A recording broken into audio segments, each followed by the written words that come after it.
Greetings to all my tech heads out there in the KevTechify nation, and if you're new here, welcome. In this episode, we're going to look at IPv4 issues.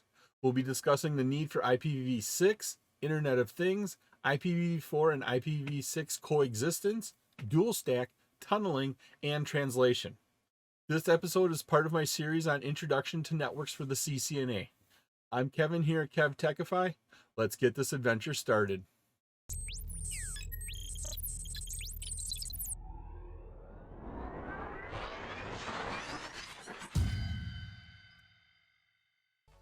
There are several reasons why IP version 4 is on the way out and IP version 6 is on the way in. One of the big ones here is IP version 4 ran out of addresses a while ago. The organizations that hand out IP addresses, they ran out of addresses to hand out a while ago. In the Americas here, that was in July 2015. In South America, 2011, Europe was 2012, Africa is 2020, and over in the Australian area, that was 2014. We ran out of IP version 4 addresses to hand out several years ago. Now, IP version 4 is only 32 bits long. That's only 32, it's a string of 32 ones and zeros. That's how many possible addresses there are. IP version 6 is 4 times long. It's 128 bits long. There's a lot more addresses to hand out. IP version 6 was developed to overcome the limitations and provide other enhancements of IP version 4. Now, with IP version 4 and NAT and Internet of Things, nanotechnologies, we're going to need a lot more IP addresses. And so IP version 6 is definitely on its way in. IP version 4 and IP version 6, they're going to coexist together in today's networks.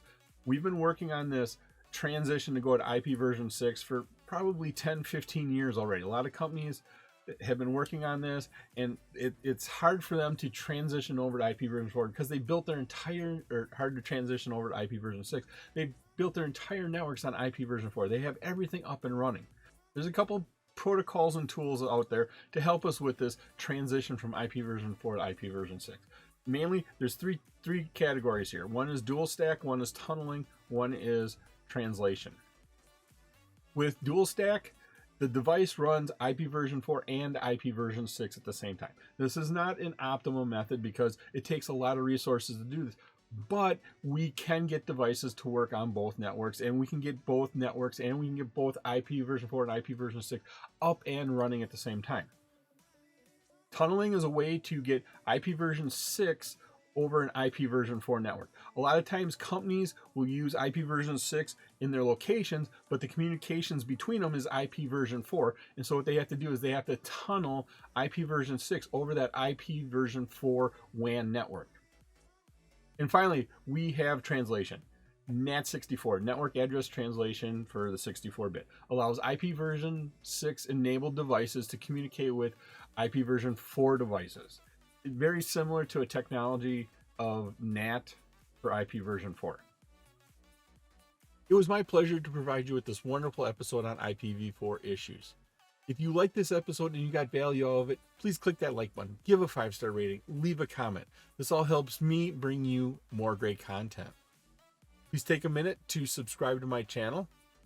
All my socials and contact information are on my website, KevTechify.com. There you can find out how to get all these episodes in video and podcast form. In the upper right is my playlist for my series on Introduction to Networks for the CCNA. In the bottom right is one of my favorite videos that I picked just for you. Thank you so much for watching this episode on my series on Introduction to Networks for the CCNA. Once again, I'm Kevin. This is KevTechify. I'll see you next time for another great adventure.